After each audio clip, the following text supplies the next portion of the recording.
What's up, guys? I'm going to go over the top 5 reasons why I chose the Duramax diesel, the Chevy, over its competitors, whether it be the Dodge or the Ram and the Ford.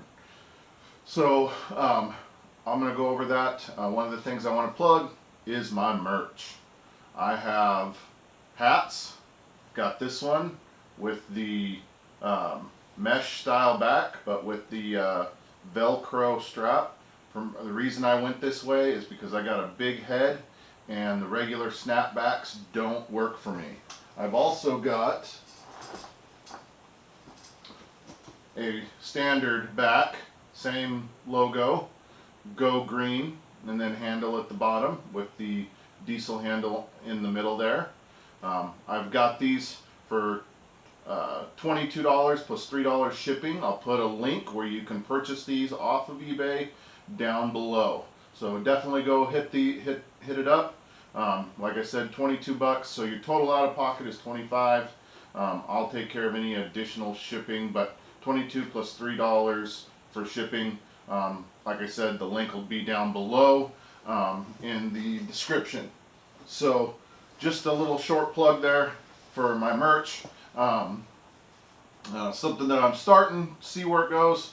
No hurry, and but I would really appreciate it if you guys go check it out and maybe pick up a hat. Both of them are the Velcro back. I don't know if I said that or not. One's a trucker style mesh hat, but with the Velcro, because the snapbacks I can't wear a snapback. My head's too big, and I'm on the last notch on almost every snapback I've ever tried.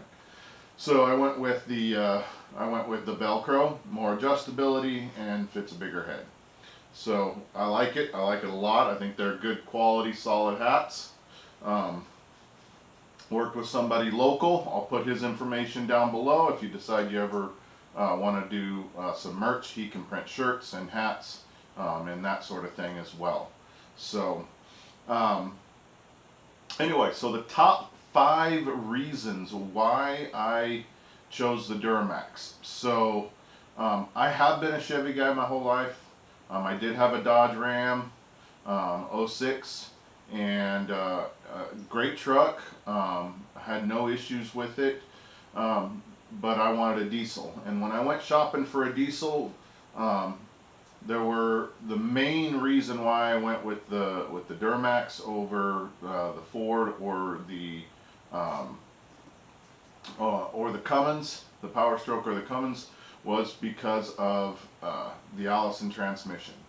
So I knew I wanted the reliability of a good, strong transmission. I've had to do transmission builds in the past. They're not cheap, and I didn't want to be stranded when I was towing my RV. I wanted to be able to know that that transmission was going to hold up for the conditions that I was going to put it through. They aren't super extreme, but I do tow a 31-foot RV over the Santiam Pass here in Oregon, and I wanted the ability to know that my transmission would get me there and not leave me stuck on the side of the road. So that was kind of the first key. And then I started looking at the engines. Obviously, Cummins is a very reliable, easy, simple engine to work on, and it really put me right kind of neck and neck. But that 68 RFE, Greg A, if you haven't seen Greg A's channel, definitely go check him out. Steve at Ram Beast Projects, both of those guys have had to rebuild their transmission. Steve had his truck a year, and he lifted it, and he did tune it, but it was his lift and big tires that did the most, caused the most issue. And so I just was not impressed with that 68 RFE. Now they've come out with the Iacin. The only issue from what I've heard, and correct me if I'm wrong, is on the Iacin transmission, it is not tunable.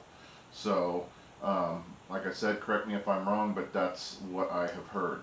Now the other reason for, so the second reason for going with the Duramax was it wasn't as reliable as, say, the Cummins, but it was not as unreliable as a lot of the Power Stroke engines out there. So when I looked at it, obviously the 6.0, then the 7.3 is way underpowered. You have to pretty much really build it to get the same horsepower and torque numbers as I'm getting out of my '07 Duramax in that 7.3. On top of that, the transmission was real garbage. And this isn't just from my own research. We have somebody I hunt with, that I hunted with this last year. He had a 7.3, and the engine has held up well. He's had to replace the turbo, I think once in it, but he's had to rebuild the transmission like 4 times.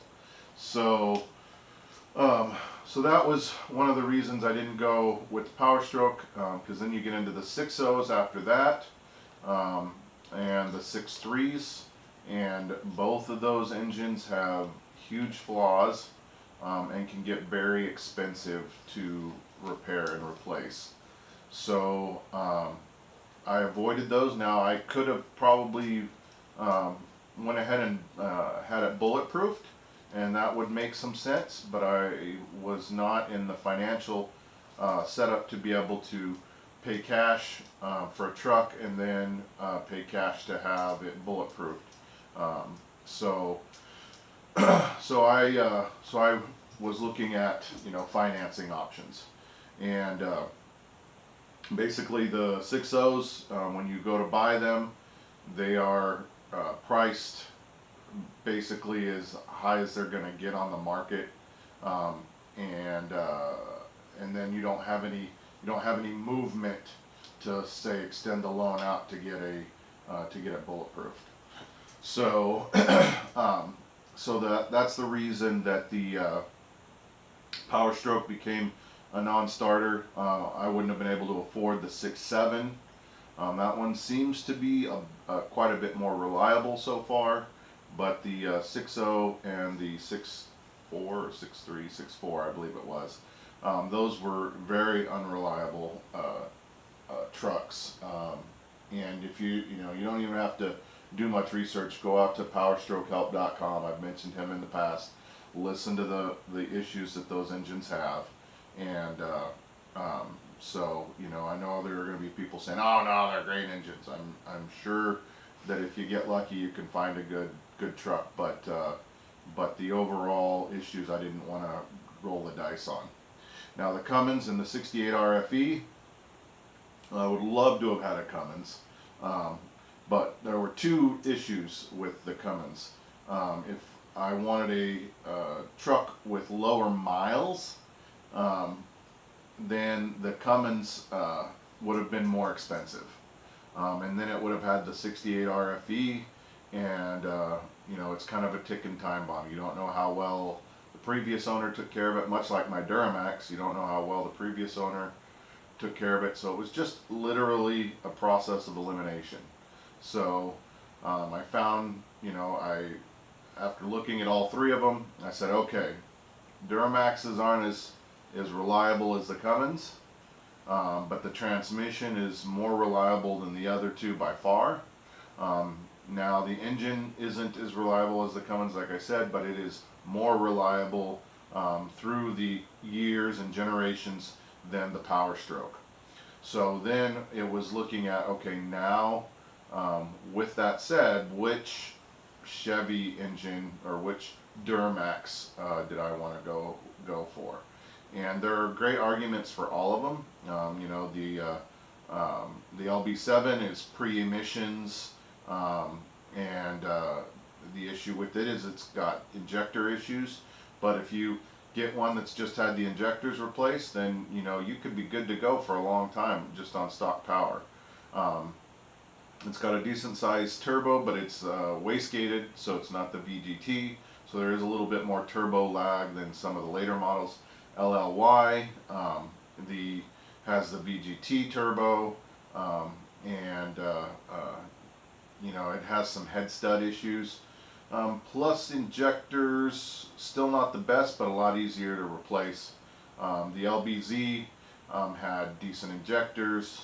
The turbo is a decent design, and the injectors are easy to get to. So it just came down to finding a LBZ that wasn't too incredibly priced, but yet with low enough miles. Mine had 168,000, but I knew that if I had that transmission checked out and it checked out well, that transmission would last me another 150,000 miles before I'd have to replace it, or longer. So those were the top three. So the first reason was transmission. Second reason was engine. Third reason was price, the affordability, and finding which one fit. The fourth reason would be looks. I didn't the cat eye grew on me. I'm not gonna lie. The Fords have always, I like the the body styles between 2002, 2001 forward, the bigger kind of just rounder, curvier, beefier body styles. Always loved that body style. The Dodge is the same way. I like the Dodge, or the Ram. Sorry, the Ram body style. I just think they're just, I don't know, more truck looking. I had my Ram, I loved it. I just love that body style. But the cat eye, it's taken me a while. And watching Bertrand 850 and watching Truckmaster and like Street Speed 717, just those trucks just grew on me. Just the front ends just grew on me. My boss has an '06 red, just like mine, except for without the winch on the front. And it's just, and hers is a long bed, and it's lifted a little bit, or maybe even leveled. And the stance on that, it just is a mean looking truck, and so it really grew on me. And so I really enjoyed the Chevy body style after I got started. So so those were the top four. The body style, and I'm not so keen on the newer Chevy body styles. Now the brand new ones, I'm going to give it some time, because I think that it could look really good. So we'll have to see how that goes. The Ram body style seems to be just kind of a slow evolution. It's nothing dramatic. The Ford has done, went to a more square body, and I think it looks really good.